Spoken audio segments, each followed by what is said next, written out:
bees and carnivorous hordes of locusts roamed the desert, along with some things too terrible to even think of. And when we turned on our radios to listen for President Roosevelt's assurance that everything would be all right, we couldn't even hear static. But it was only at sunset, when Death had her first say, that we realized how bleak our situation truly was. At first, we had thought it was a black roller, a dust storm rolling in from the north. But as we braced ourselves in the wreckage, the black dust stopped at the edge of town and went no farther. Then we saw what it was. Soldiers, 100 of them, all made entirely of black dust. Each of them stood 8 feet high, and in the light of the full moon overhead, their shadows seemed to cut teeth into the sand. They had swords in their hands, swords made of jagged black stone, and our blood curdled in our veins as they called out for our leader. The fathers of each family, farmers and cowboys alike, fell silent, looking at their empty, work-hardened hands. We looked to them, and for once, they had no answers. God had failed them. Hard work had failed them. Manhood had failed them. Then a woman stepped forward, an old, pale woman with tattooed hands. "Bruja," I heard someone whisper, but I couldn't keep my eyes off her. "I'll speak for this city," she said to the dust soldiers. "What do you want?" Their leader opened a mouth like a well and spoke in a voice like grinding stones. "The goddesses Life and Death have begun a game. They have given you exactly 10 years to build your city.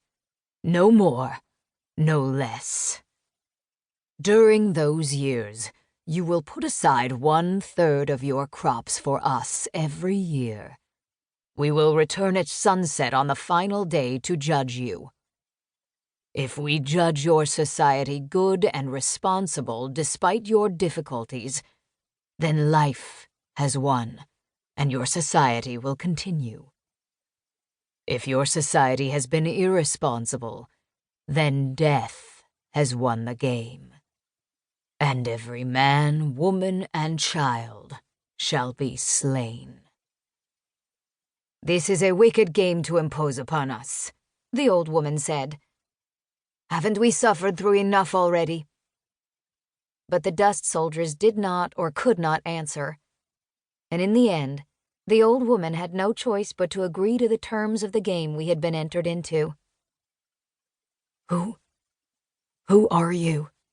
a man whispered when the dust soldiers had gone. "I am Mother Morevna," she said, "and if you listen to me, we'll get out of this mess just fine. But we will have to do things exactly as I say." There was a murmuring among the crowd, then a nodding of heads, and then an acknowledgement. We had found ourselves a new leader. That night, we gathered at the center of town and listened as Mother Morevna told us about the world we would make. Because, she said, we'd been given a chance to create a world that could be truly wonderful, truly prosperous. She said that we must band together, no matter our sex or color, or we would perish. She told us that we must build wells and irrigation systems, shelter, fields, and most importantly, walls to keep ourselves safe from the desert creatures. We had to reinvent ourselves. And we did. Cars proved useful once again, to be taken apart and used for scrap. And the old case tractors? Well, they had been the cause of a lot of our problems in the first place, hadn't they? They were the first things we used for the walls. Next had come possessions. Last had come the bodies of the fallen. And between dust storms, the walls rose around us, keeping us safe. Until I, Sal Wilkerson, brought an end to everything. 1944. 4 months remain. My nose was broken. It was